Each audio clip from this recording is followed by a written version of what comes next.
really like the fact that this movie ended up getting like a headline, because I was really excited for this. No one was really talking about it, but then maybe someone had too much of a good time during it. I can't show the picture because I just can't, but this guy's setup he had was real cool.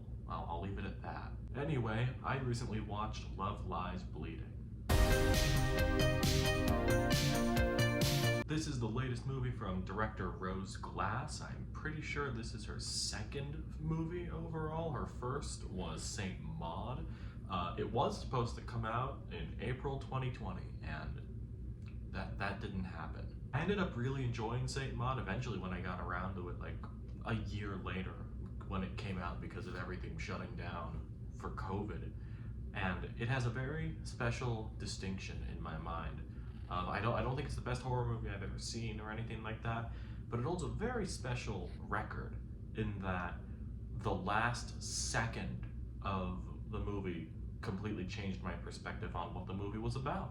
And I'm not even exaggerating when it's a second. Hell, it may even be less than a second. I don't know, but it's a hell of an ending, and I have to give my credit where credit's due.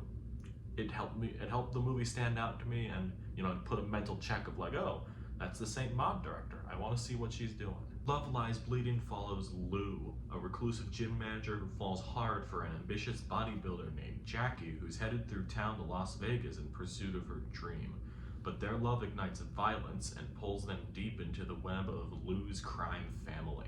The one main thing I've been seeing about this movie, or at least people talk about the most in this, is the acting in this. There's a lot of other points I want to hit, but I do think the acting is the strongest point of this.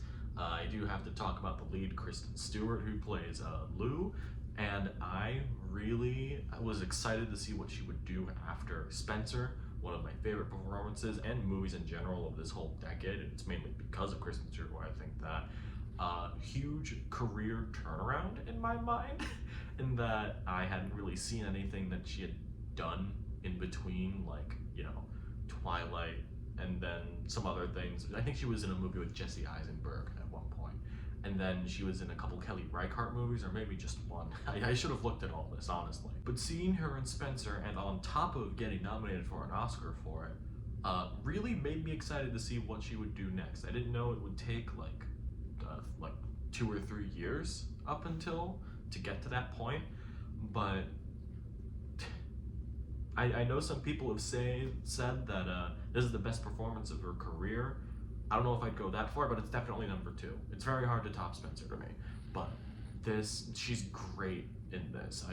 The more tired she looks and worn down, the more magnetic of a character she is. I don't know. I maybe got a little convoluted, but I think if you see the movie, you'll know what I mean. There's also Katy O'Brien, who I think is the best part of this movie. If you hadn't seen her in anything before, I completely forgot she was in Ant-Man 3, and I didn't remember that until someone told me. But also, she had a good little spot in the latest season of The Mandalorian, which she was like maybe one of the best parts of that season. I really liked her in that. There was a headline going around that she had tried 6 times to audition for this role, and you can tell, mainly, of course, with the physicality of this, but building up all of the bulk on top of being able to portray an insanely vulnerable and broken character, at least later on broken, but it was very great. I really feel like O'Brien and Stewart's chemistry really elevated this movie. And that's not to say that their performances are the only good ones. Ed Harris is in this, and he plays Kristen Stewart's character's father, and he's creepy as hell in this. He's got a big mullet, and it looks very strange, and it's very creepy. 2 people that I didn't even know were in it, Dave Franco and Jena Malone, are relatively smaller roles in this, but it's nice to see them in a movie like this, especially Jena Malone playing against the type of character I'm used to seeing her play, and that was a refreshing change. And same with Dave Franco. There's also Anna Baryshnikov. I am really bad at pronouncing Russian, so that's gonna stay. I'm not gonna get into spoilers because, especially with her character that's a little bit more spoilery, so I'm not gonna get into it, but all I gotta say is, bro, brush your teeth. The atmosphere of the movie overall is also very grimy. It reminded me a lot of like late 70s and early 80s crime thrillers.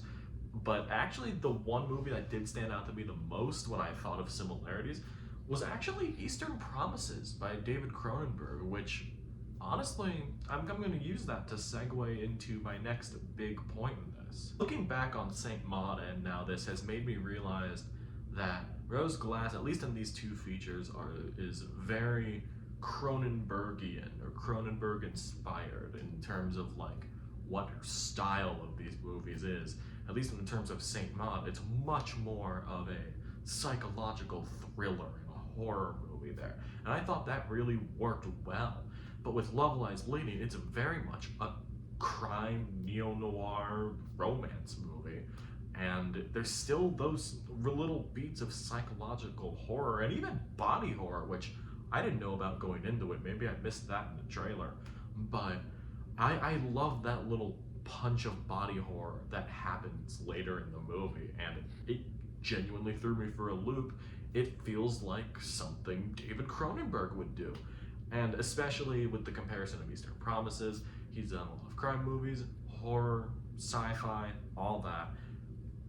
I really dug this. I think I like this more than Saint Maud as a whole movie in terms of its story and writing too. I love the story for this too. I wanted to shout out the score for this, which was done by Clint Mansell. Very synth heavy, especially since the movie is set in the late 80s.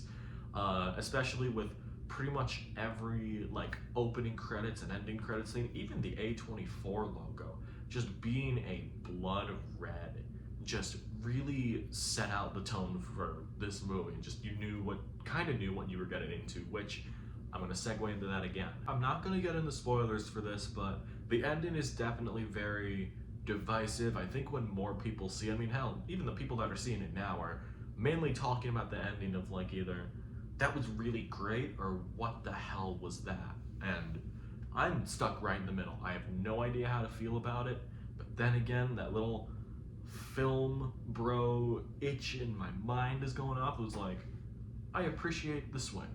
Like, I think I get what they're going for.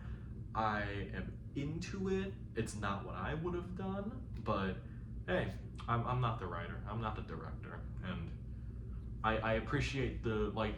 It's a swing for the fences, and I like a good swing every now and then. But I don't know. It's still gotta sit with me, but it didn't really affect my enjoyment of the movie. Overall, I think Love Lies Bleeding is going to end up being one of the more underrated movies of this year, especially since we're in March. I think we got a couple more heavy hitters coming in, but I love that people are kind of flocking to this. I don't really know the box office numbers for this, but the chatter online I'm seeing about it, it seems like pretty much everyone that's gone to see it has liked it.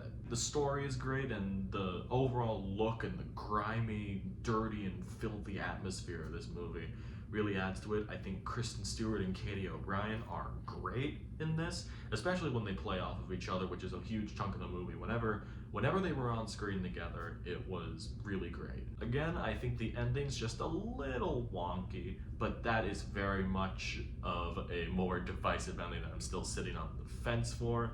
Honestly, I think I'll be able to wrap my head around it once I watch it again, and then who knows what'll happen. Love Lies Bleeding, I'm gonna go with 4 stars for this. I feel like if you are into crime movies, if you've seen any David Cronenberg movie, I feel like this should definitely be on your list.